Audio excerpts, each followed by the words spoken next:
Good day everyone! Happy cooking! Nandito na naman tayo. Si Mel's Cuisine ay magluluto ng pinaka-healthy na pagkain. Ito guys, mayroon akong saluyot at mayroon akong string beans. Nakita ko kahapon sa Asiatic shop. At mayroon akong native na talong, of course. And then mayroon akong lemongrass, onion, at dalawang hiwa na tuna, baby tuna. Ayan, dalawang hiwa siya. Ngayon guys, lulutuin ko ito in a healthy way. I will not add any oil of this, only water, salt, and pepper. So, you can see all the vegetables, they are very healthy. Alam niyo guys kung bakit ko ginagawa dito. Pag mayroon akong gantong mga vegetables, I try to avoid na madagdagan ng oil or fat. Kasi dito ang ating buhay nakasalalay, the extension of life, the happy life, dagdag ng buhay. So, kaya as much as possible, i-profit natin yung mga fresh vegetables na yan without any interruption of sugar, fat, and cholesterol. Mayroong fat itong ating tuna, but it is very friendly, very healthy, is good benefits sa ating katawan. So, ito guys, lulutuin ko ito in a simple way. So, ngayon, naglagay na ako ng tubig dito sa aking kasarol. Ayan guys, tubig lang yan. So, ngayon, i-add ko yung aking lemongrass, yung onion. So, yun ang i-add ko. And then, salt. Half a tablespoon of salt. So, ngayon guys, pakuluin ko muna ito. Lagyan ko ng takip. Ayan. So, ito na yung ating tubig. Kumukulo na. Ayan.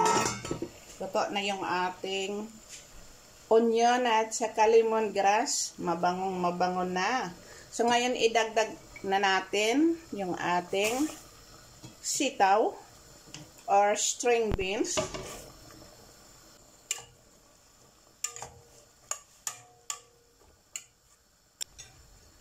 Isabay na natin yung ating talong para sabay-sabay na maluto. At ilagay na rin natin yung ating gulay na saluyot. Sabay-sabayin na natin. At isabay ko na rin yung ating tuna dyan sa taas. Mamaya na natin haluin. So, ayan guys, makikita ninyo na wala talagang mantika yan. Ayan.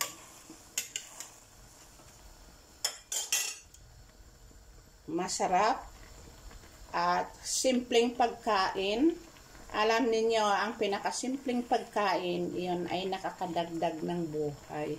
Kasi yung lahat ay ginigisa, lahat ay may sauce, hindi yan maganda sa buhay natin, hindi nakakatulong. Maganda lang yan, paminsan-minsan. Pero as much as possible, i-frappage natin yung mga ganitong klaseng gulay. Okay. So, ngayon, lagyan muna natin ng takip. Okay, so this is our vegetables now. You see how nice. And it's really a good taste. Look at that. It's so yummy. I just add the black pepper, guys. Look at the vegetables.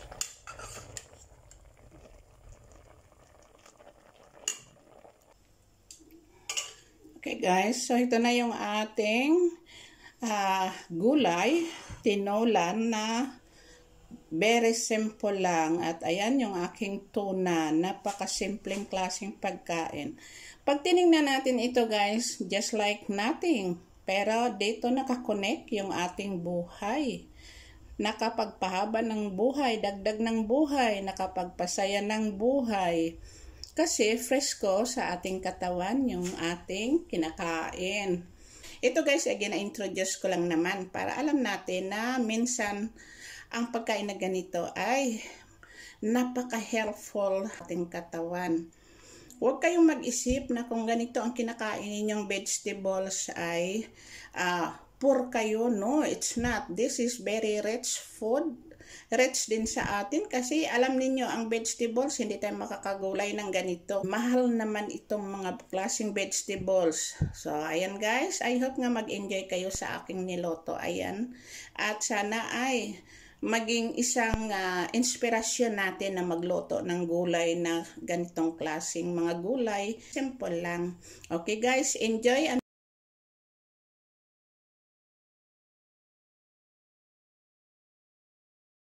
Ito guys, ang gagawin kong dessert. Ayan, I chop banana, apple, brown sugar, and margarine. Nilagyan ko ng kanel at saka cornstarch. Ayan guys, niloto ko sa kawali. Ayan, ready na yan. Pinalamig ko muna para ilagay ko sa aking dough. Ayan guys, gagawin ko na sweet or dessert or merienda. Ayan guys, yummy. Ito yung aking dough na binili ko kanina. So, ngayon, ating i-shape muna ng ganun. Ayan guys. So. Tapos, lagyan natin ng filling mamaya. Diba? Galing. So, ayan na guys. Lagyan natin ng filling yung ating dough. Ayan guys. So.